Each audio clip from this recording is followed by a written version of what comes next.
Le mois de juin a été particulièrement riche en actions concrètes en faveur de la jeunesse, des sports, de la citoyenneté et du civisme.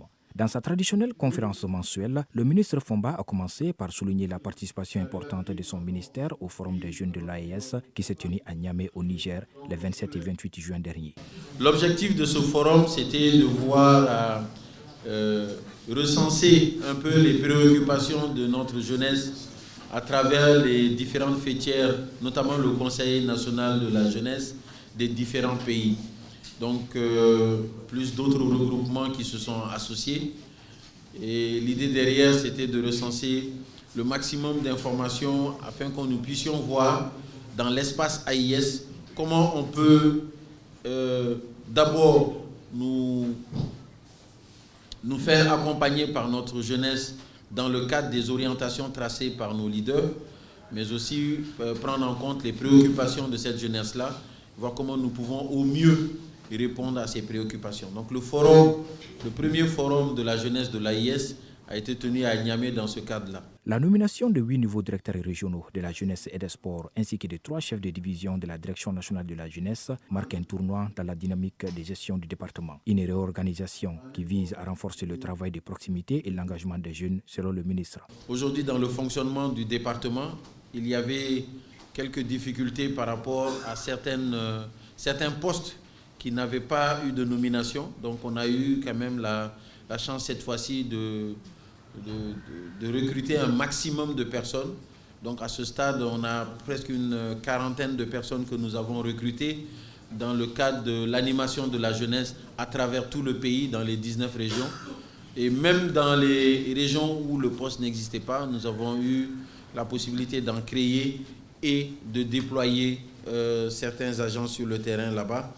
Et notamment la nomination des agents, comme on appelle les animateurs de jeunesse, ce qu'on appelle aujourd'hui des chefs de service, mais également des chefs de division, etc. Donc ça, c'est une procédure que nous allons continuer également à faire pour le petit restant de postes qu'il y a. L'inauguration de l'esplanade de la Maison des Jeunes à Bamako, du terrain de sport de Djanegela et des ateliers de sensibilisation sur la consommation de la drogue en milieu jeune se sont déroulés au mois de juin 2025. L'une des activités phares a été l'organisation des premiers Jeux de l'AES au Mali. Vous avez énormément contribué à la réussite des premiers Jeux.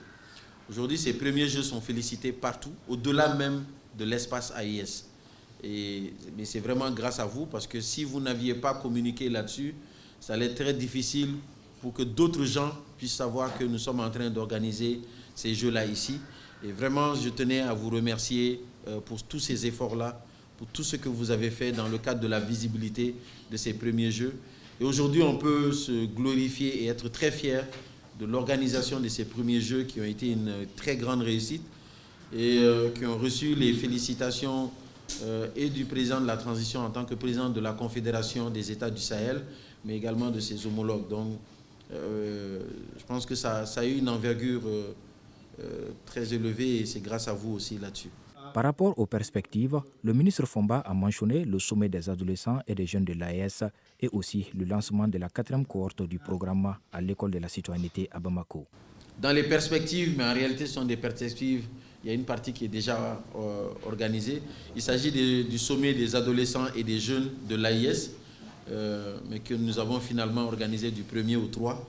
Nous rentrerons dans les détails peut-être au mois de juillet, lors de la conférence de presse de juillet, Inch'Allah. Et également, très bientôt, le lancement de la 4e cohorte du programme à l'école de la citoyenneté. Donc pour rappel, le programme à l'école de la citoyenneté, c'est vraiment le regroupement de jeunes que nous faisons pour essayer d'inculquer tout ce qui est civisme, citoyenneté, notion de patriotisme, afin que nos jeunes soient toujours présents lorsque la nation en a besoin. La conférence a pris fin par une session de questions-réponses. Parmi les sujets évoqués, la mise à disposition de l'expérience sportive de Djibril Dramé, un des conseillers du ministre, à la Fédération malienne de football en cas de besoin, l'affaire des primes de l'équipe nationale féminine de football du Mali, ainsi que l'évolution des recommandations issues des États généraux et du symposium sur le sport malien. Enfin, le ministre a rassuré sur l'avancement des travaux du stade Omnisport Modibo Keïta. En tout cas, vous allez être très fiers, Inch'Allah, de ce stade-là.